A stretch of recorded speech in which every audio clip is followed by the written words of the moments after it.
I'm Ryan, 27, and this is the story of how I exposed my brother's cheating fiancée in the most epic, scandalous way possible, right before they said I do. My brother, Adam, 29, is one of the best people I know.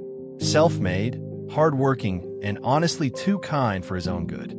So when he got engaged to Natalie, I had my reservations, but I kept quiet for his sake. One random afternoon, while on a business trip in New York, I was walking near Soho when I saw someone who looked way too familiar.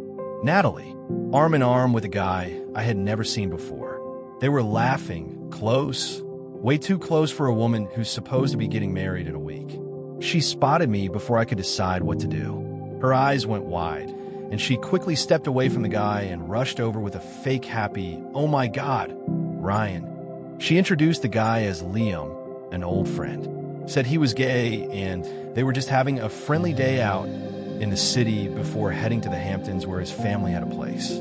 Then she added they were checking out wedding venues and meeting a designer for her dress. I cracked a half-joke, half-trap. "Not cheating on my brother with this handsome guy, are you?" They both laughed, but it was forced. Something felt off. Too rehearsed. Too defensive. Later, I texted Adam. Just ran into Natalie and her friend Liam. His reply, "Who's Liam?" "Yeah, red flags all around." Fast forward a year. Despite the sketchiness, Adam and Natalie stayed together. He said he confronted her, and she fed him some sob story. She claimed I made stuff up, tried to get me kicked out of the wedding party, and said I had it out for her. But Adam had my back, thank God. The night before the wedding, we had the rehearsal dinner in our hometown. Everything was going smooth until he showed up again. Liam. Natalie suddenly grabbed the mic and introduced him as her bridesman. Everyone was confused. The wedding party had been set for months. Adam looked like he'd just been punched in the face. And when Natalie walked over to Liam and kissed him on the cheek, then whispered something while giggling, I knew something wasn't right.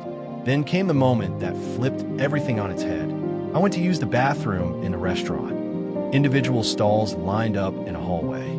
As I walked down, I heard very clear noises. Someone was definitely hooking up in there. I chuckled at first, thinking it was a bridesmaid and one of Adam's friends.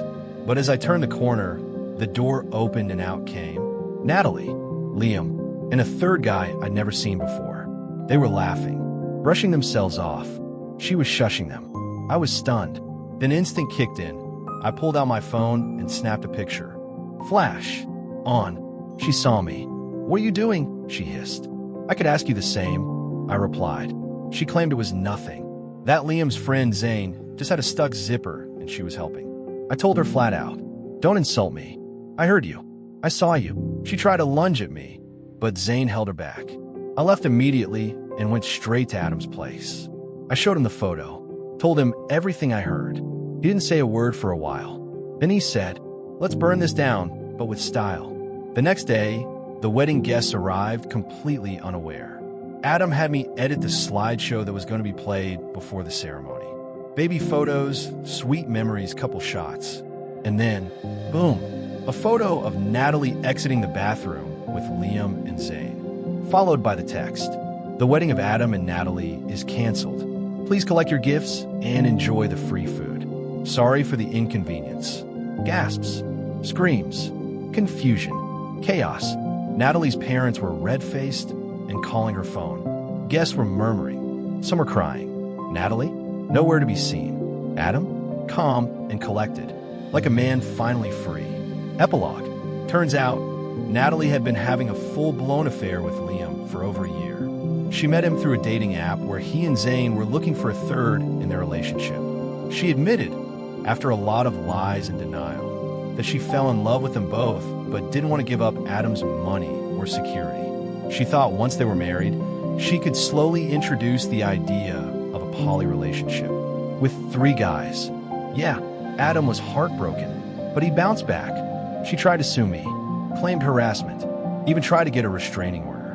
The court threw it out. She lost everything.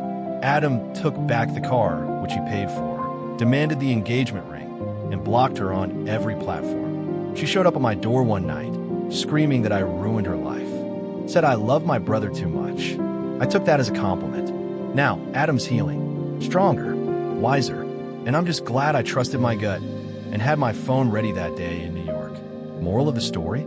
If your gut tells you something's wrong, it probably is. Don't be afraid to speak up, especially for someone you love.